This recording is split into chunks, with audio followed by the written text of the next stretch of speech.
अपनी बात को और आगे बढ़ाते हुए अब एमएससी फाइनल तो होने वाला था, लेकिन प्रीवियस की थोड़ी एक बात रह गई थी हमारी कि एक बार कोई महिला के साथ दुराचार हो गया था।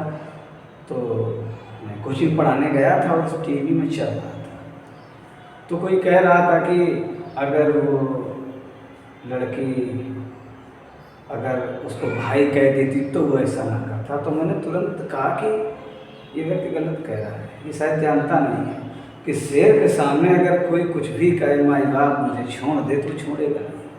वही हालत काम वासना का होता है कि जब सवार होती तो किसी को महिला की पीड़ा दिखती नहीं, तो कुछ भी कहे कोई मतलब नहीं, उसको फर्क नहीं पड़ता। ये तब मैंने कहा था जब मैंने इसको खोजा भी नहीं था, ऐसे ही कहा था, क्योंकि अंदर से तो मैं हर चीज़ महसूस कर सकता था, लेकिन शब्दों में बार बाद में आया।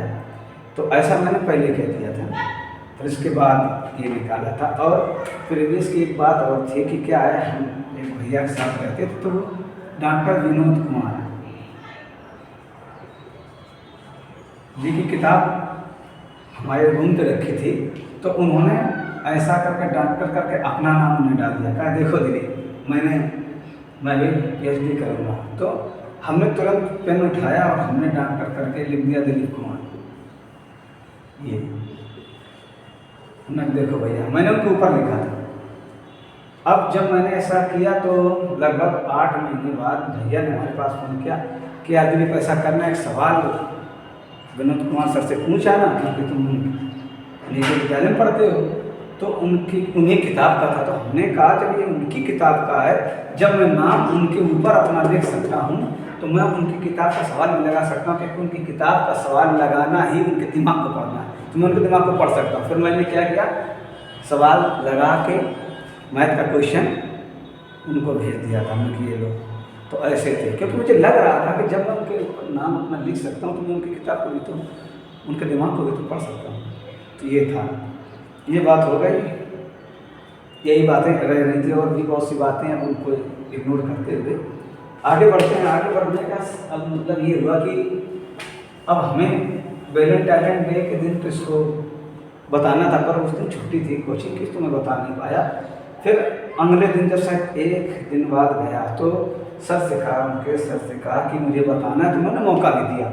तो हमने क्या किया कि ये चीज़ हटा दी थी, 5वीं चीज़ हमने हटा दी थी, क्योंकि मैं जानता था कि मैं इसके विषय में बोलना नहीं चाहता था, क्योंकि क्लास में नहीं बोलना चाहता था, वो लड़कियाँ भी पढ़ती थी, इसलिए मैं कहना नहीं चाहता था, क्योंकि इसमें चर्चा ज़्यादा हो जाती है। ये बात मैं पहले भाप लेता था कि क्या होगा। तो हमने ऐसे ही कहा, हमने बताया। और एक बात और बताने, इसको बताने से पहले एक बात और हम आपको बता दें कि हमारे आध्यात्मिक गुरु ने हमसे कहा था कि चेला अपना चेहरा थोड़ा मुस्कुराते हुए रखिएगा। तो मुस्कुराते हुए, लेकिन जब लड़कियों से बात करने की बात आती तो चेहरा हंसी गायब हो जाती, ऑटोमेटिक आदत थी हमारी। चलो, तो ये कहा था कि चेला ऐसा करना कि किसी से आई कांटेक्ट मत करना, क्योंकि वो विचलित हो जाएगा, क्योंकि तुम ध्यान या योग करते हो तो वो विचलित हो जाएगा, तो इसके लिए ऐसा ना करना। हमने कहा जो आज्ञा मुझे। फिर क्या हुआ कि मैं गया बताने स्टेज पर, तो हमने कहा देखिए, हमने इसे कहा था कि अगर वैलेंटाइन डे के दिन बना था, हमने कहा कोई लड़का अगर किसी लड़की से प्रपोज कर दे और लड़की इनकार कर दे, तो क्या होता है कि व्यक्ति लड़की को लालच है, अभी मुझे नहीं मिलेगी। हमने कहा फिर ऐसे कहा, हमने कहा फिर उसका मोह बढ़ जाएगा, उसका मोह बढ़ जाएगा कि अब तो ये मुझे मिलेगी नहीं, फिर उसका वही वो घमंड में बदल जाएगा, फिर उसे लगेगा देखो मैं तो उसका बिगाड़ दूंगा, फिर वही क्रोध में आकर वो क्या तेजाब फेंक देता है, क्योंकि मैंने घटनाएं सुनी थी। हमने कहा ये होता है प्यार में, और जब कार्य करने की क्षमता को ऊर्जा कहते हैं, और जब वो ऊर्जा शांत हो जाएगी तो उसे पश्चाताप होगा कि मैंने गलती है। लेकिन हमने कहा प्रेम में ऐसा नहीं होता, हमने कहा प्रेम में सहनशीलता होती, नम्रता होती, उदारता होती, और एक दूसरे की ईमानदारी होती। मैंने यही सब किया। हमने कहा, और ये भी कहा, हमने कहा इसका एक उदाहरण माँ होती है। हमने कहा माँ होती है, हमने कहा ना अगर वो करना है तो माँ को एक बार अपने हाथ से खाना खिला के देखो, माँ के हाथ में आंसू आ जाएंगे आपके हाथ, फिर जो फील होगा वही सच्चा प्रेम होता है। ऐसा मैंने कहा। तो मैंने इतना उनको बताया।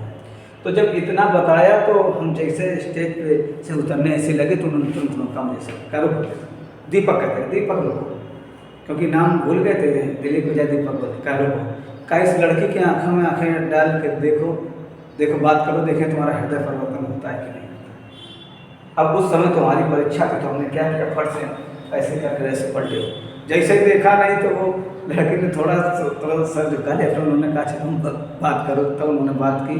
फिर उन्होंने कहा अच्छा कहो इससे कि कैसे भैया, तो उन्होंने कहा कैसे भैया, ठीक है मैंने ऐसा हुआ। तो उन्होंने तुरंत कहा था कि हाँ तुम्हारा हृदय परिवर्तन नहीं होता है।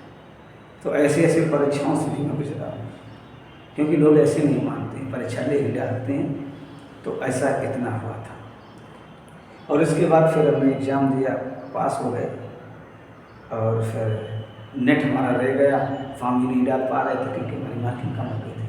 फिर हमने अपने गुरु जी से कहा, आदर्श जी से, कि मुझे नेट करना। तो कहने लगे बीएड कर लेना, इसके बाद एमएड कर लेना, उससे नेट कर लेना। मैंने कहा ठीक गुरु जी। तो फिर मैं गर्मियों का समय था, तो पेड़ के नीचे खड़ा था, देखा फूल था, मेरी इच्छा इस फूल को तोड़। हम जैसे हाथ बढ़ा रहे थे तो हमारे मन ने रोका कि अरे तुम इसे क्यों तोड़ रहे हो, अपने लालच के लिए इसे तोड़कर बर्बाद क्यों कर रहे हो। हमने तुरंत अपने लालच को जीरो कर दिया, हमने छोड़ नहीं तोड़ना। हम जैसे पलटे ऐसे जैसे हवा का झोंका हमने लगा, हम पलटे, देखा कि फूल नीचे, हमने तुरंत उसको उठाया। एक चीज़ सीख मिली कि हम लालच जीरो करने के बाद वो चीज़ मिल जाती है।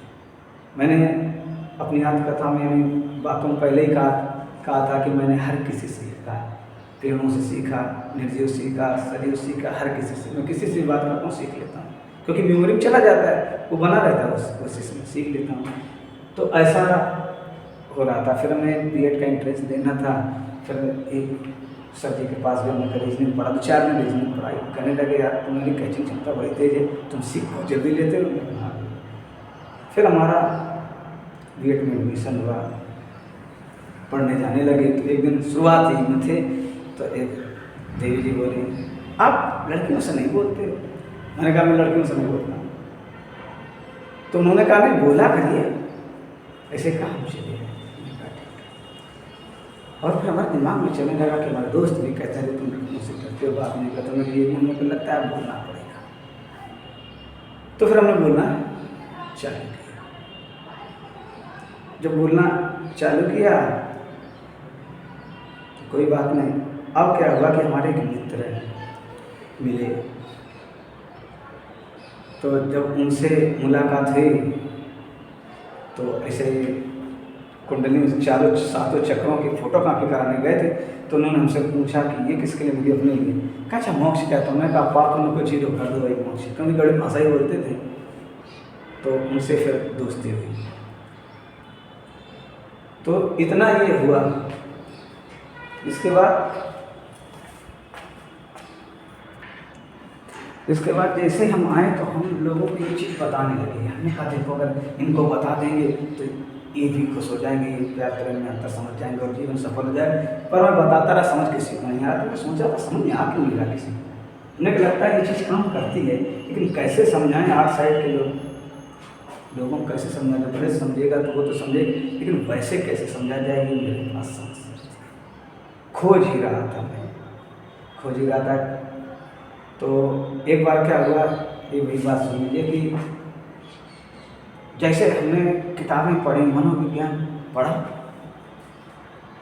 उसमें लगा मन ये, मैंने कहा ये मन है, अरे ये तो मैं शुरू से इसका प्रयोग करते आ रहा, ये मन है। दर्शन शास्त्र, फिलासफर, क्योंकि एक लड़के ने हमें सिर्फ कहा था तो क्या फिलासफर की बात जैसी बात करते हैं, फिलासफर ये क्या होता है भाई, गणित वाला आदमी फिलासफर का जाना है। लेकिन जब हमने फिलासफी पढ़ी ना, अच्छा इनको फिलासफर कहा जाता है, तो हमने कहा ये भी तो हम जैसे बोलते हैं। तो ऐसा हुआ हमारे साथ। फिर इसके बाद हमें 2 ही महीने में समझ में आ गया। हमने कहा ये सब क्या है। हमने फिर भाषण दे डाला। हमने अपने छोटे गुरु से कहा हमें गुरुदेव कल हमें विचार पे बोलना है जाके। कहने लगा चेला संभल के, तुम दूसरे व्यक्ति हो जो विचार पे बोले, पहली बार कल हमने बोला था। तो क्या हुआ कि हमने लिखित में भाषण बोल डाला है। हमने कहा हमें बीएड किए 2 ही महीने हुए करते हुए। हमने कहा सब घुमा फिरा के एक ही बात कह रहे हैं, ये H2 है, इसी को वाटर और इसी को पानी। हमने कहा घुमा फिरा के सब के सब एक ही बात बोलने चले जा रहे हैं, सब घुमा घुमा के नाम बदल बदल के बात तो एक ही बोल रहे हैं। फिर हमने कहा हर व्यक्ति एक विचारों के लेवल पे होता है, ऐसे ही कहा, ये ऐसे गान खींचा। हमने कहा ऐसे ऐसे विचार के होते हैं, ये वाला व्यक्ति ये इसको बेवकूफ़ समझता है, इसको ये समझता है। हमने कहा ऐसा होता है कि हर व्यक्ति लेवल एक उसका विचारों का लेवल अलग अलग होता है, ये बात हमने कही। और भाषण देने से बाद में हमारे टीचर ने कहा था, सर ने कहा था कि तुम लिख के भाषण दे रहे हो, ये तो बड़ी वो बात है, या तो तुम बहुत ऊपर जाओगे या तो रह जाओगे, ऐसा उन्होंने कहा था। तो हमने ऐसे ही कह दिया जाके, ये बात भी आगे चक्कर मायने रखी। फिर इसके बाद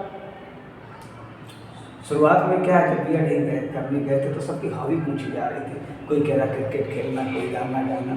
हमने सोचा सर जी रुपये तुम उत्ते पूछो, हमने उत्तर निकलन दिए, प्रश्न न कर दिए।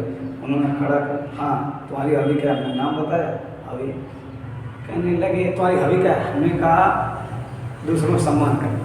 अब वो कुछ पूछे कहा छोटा या बड़ा, हमने बिल्कुल सर वो प्रश्न हमसे कर नहीं पाए थे। तो हमने ऐसा कह दिया जाके, ऐसा भाषण दिया जाके कि सब घुमा फिरा के कई बात कह रहे हैं। अब मनोविज्ञान में ये लिखा था कि मन का स्वरूप कोई समझ नहीं पाया, तो हमने कहा मैं तो निकाले बैठा हूँ। हमने कहा मन तो यही है। अब देखिए मन का इस नाम दे चुके थे, अब इसी में बदलाव कर दूंगा, ऐसा मन था। तो ऐसा मेरी खोज धीरे धीरे चलती रही। अब बताएंगे B.Ed में क्या होता है। अब सबसे बड़ी बात ये थी कि B.Ed में लड़कियों से डायरेक्ट बात करना चालू कर दिया था, वैसे तो करते ही नहीं थे। कभी भी B.Ed से पहले कभी भी थोड़ी देर मैंने बात किया और 15 सेकंड 30 सेकंड, इससे ज़्यादा मैं बोलता ही नहीं था। बात निपटाई, सीधा उत्तर दिया, चल दिया। ठीक है, मिलते हैं अगले वीडियो में, बताते हैं कि B.Ed में क्या समझा इसी के बारे में। यानी मन को मैं धीरे धीरे गहराई तक जा रहा था तो मैं पहले ही, लेकिन समझकर दूसरों को समझाने का जो तरीका था वो निकल के आ रहा था। ठीक, मिलते हैं, आपने वीडियो देखा इसके लिए धन्यवाद।